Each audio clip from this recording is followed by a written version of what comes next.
நம்ம டீனேஜர்ஸ் பருவத்து குழந்தைகளுடைய பேரண்ட்ஸ் அவங்களுக்கு எப்போவுமே ஒரு கன்ஃபியூஷன் இருக்கும். என்கிட்ட நிறைய பேரண்ட்ஸ் இதை பற்றி கேட்பாங்க, டிஸ்கஸ் பண்ணும்போது சொல்லுவாங்க, இந்த மாதிரி நம்ம அவங்கக்கிட்ட நெருங்கி போய் ஏதாவது பேசலாம், இல்லைனா அவங்க ஏதாவது நம்மக்கிட்ட பேசுவாங்க அப்படின்னு எதிர்பார்க்கும்போது அவங்க வந்து எதுவுமே பேசுகிறதில்ல.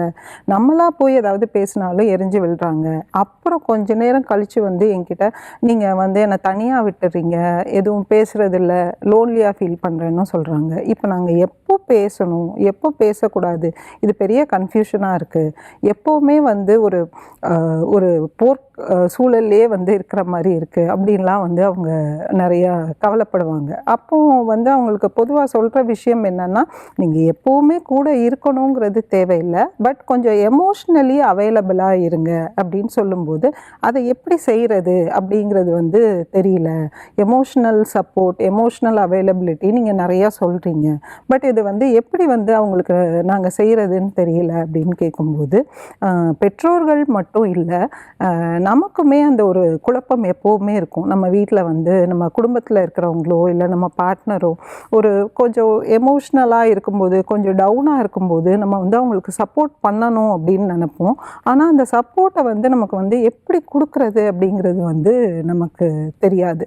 அதனால வந்து அவங்களுக்கு நம்ம ஒரு உதவி பண்ண முடியாமல் இருக்கலாம், இல்லை நம்மளை வந்து அவங்க தப்பாக புரிஞ்சுக்கிறதுக்கான சூழல் கூட இருக்குது. இந்த பருவத்தினரை பொறுத்த வரைக்கும் எப்படின்னா, அவங்க வந்து அவங்களா நிறைய பேசுகிற விஷயங்கள் நிறைய கம்மி பண்ணிடுவாங்க. ஆனால் அவங்களுக்கு வந்து எப்போ வந்து அவங்களுக்கு வந்து உணர்வுகளை வந்து அவங்களுக்கு வந்து வெளிப்படுத்துறதுக்கான ஒரு வெளி இல்லை அப்படின்னு நினைக்கும்போது அவங்களால வந்து அதை எக்ஸ்ப்ரெஸ் பண்ணவே முடியாது. ரொம்ப தனிச்சு போய் தனிமையாக ஆயிடுவாங்க. ஸோ அந்த மாதிரி இருக்கிற நேரத்தில் நம்ம செய்ய வேண்டிய விஷயங்கள் வந்து என்ன அப்படின்னா, முதல்ல வந்து நம்ம அவங்க சொல்லக்கூடிய விஷயங்கள், அவங்க என்ன எதிர்கொண்டுட்ருக்காங்க அப்படிங்கிறத வந்து நிதானமாக காது கொடுத்து கேட்கணும். இது வந்து இருக்கிறதுலே ரொம்ப ரொம்ப கஷ்டமான காரியம். ஏன்னா நம்மளுடைய மைண்ட் செட் வந்து எப்போவுமே எப்படி இருக்கும்னா, நம்மளை ஒருத்தங்க அணுகி ஒரு பிரச்சனைன்னு சொல்லும்போது முதல்ல நம்ம மைண்டு என்ன யோசிக்கும் அப்படின்னா, நம்ம அதுக்கு என்ன தீர்வு கொடுக்கலாம் அப்படின்னு நம்ம வந்து யோசிப்போம். இல்லைனா அவங்களுக்கு வந்து என்ன மாதிரியான ஒரு மோட்டிவேஷன் கொடுக்கலாம், இதுதான் நம்ம மைண்டில் முதல்ல வருமே தவிர, அந்த கிளியர் பிக்சர் என்ன அவங்க கோத்ரூ பண்ணுறாங்க அதை அவங்க முழுசாக சொல்லி முடிக்கட்டும் அப்படிங்கிற வந்து ஒரு விஷயம் வந்து நமக்கு வந்து எப்போவுமே லேக் ஆகுது. ஸோ நம்ம அவங்க சொல்லக்கூடிய விஷயங்களை வந்து ஒரு முழு மனதாக காது கொடுத்து எந்த விதமான ஒரு டிஸ்ட்ராக்ஷன்ஸும் இல்லாமல் நம்ம கேட்கணும். ஸோ கேட்டு முடிக்கும்போது அவங்க எல்லாத்தையும் சொல்லி முடிச்சிட்டாங்களா, உங்களுக்கு இன்னும் ஏதாவது சொல்லணுமா அப்படிங்கிறதையும் நம்ம கேட்டு உறுதிப்படுத்திக்கலாம். உறுதிப்படுத்திக்கிட்டு அதுக்கப்புறமா நம்ம செய்ய வேண்டியது, அவங்களுக்கு உடனே ஒரு இன்ஸ்டன்ட் சொல்யூஷனோ இல்லைன்னா நம்ம உடனே அதை டிஸ்மிஸ் பண்ணுறதோ. இப்போ ஒரு உதாரணத்துக்கு சொல்கிறேனே, ஒரு குழந்தை வந்து அவங்க கூட படிக்கிற ஒரு ஃப்ரெண்டு கூட ஒரு சண்டை, ஒரு பிரச்சனை, அதை உங்ககிட்ட ஷேர் பண்ணுறாங்க அப்படின்னு சொன்னால் அதை முழுவதுமாக கேட்டுட்டு நம்ம வந்து உடனே இதெல்லாம் ஒரு பெரிய விஷயமா, நீ வந்து இதுக்கே இப்படி கவலைப்பட்டா எப்படி, உனக்கு படிக்கிறதுக்கு எவ்வளோ இருக்குது, இன்னும் லைஃப்பில் நீ எவ்வளோலாம் பார்க்கணும், இப்படிலாம் நம்ம சொல்லும்போது இதை தான் வந்து டிஸ்மிஸல்னு சொல்கிறோம்.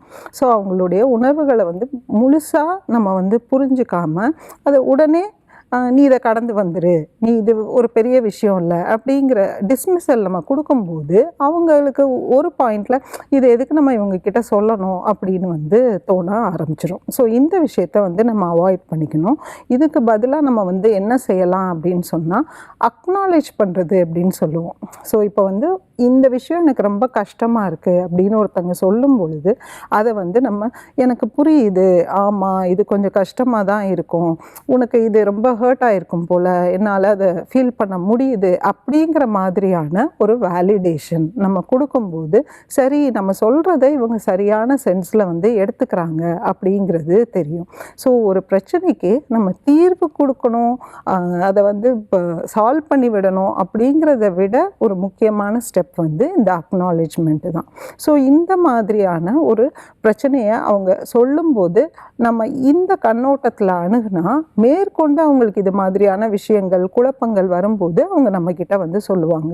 அது இல்லாமல் நம்ம உடனடியாக இருக்கிற பிரச்சனையில் இது வேறையா, நீ வந்து இதெல்லாம் பெரிய விஷயமாக்காத, இப்படியெல்லாம் நம்ம வந்து சொல்லும்போது என்ன ஆகும் அப்படின்னா, சரி இவங்கக்கிட்ட நம்ம சொன்னாலும் ஒன்றும் பிரயோஜனம் இல்லை அப்படிங்கிற மாதிரி அவங்களுடைய மனநிலை வந்து வந்துடும். ஸோ அப்போ நம்ம கொடுக்குற அந்த எமோஷ்னல் சப்போர்ட் அப்படிங்கிறது வந்து ரொம்ப மேலோட்டமாக இல்லாமல் இருக்கணும் அப்படின்னு சொன்னால், முதல்ல நம்ம அவங்க சொல்கிறத காது கொடுத்து கேட்குறது, ரெண்டாவது அந்த விஷயத்தை வந்து நம்ம வந்து வேலிடேட் பண்ணி எனக்கு புரியுது, அதனால நம்ம வந்து இதுக்கப்புறம் என்ன பண்ணுறதுன்னு பார்க்கலாம் அப்படிங்கிற ஒரு அக்னாலேஜ்மெண்ட் கொடுக்குறது.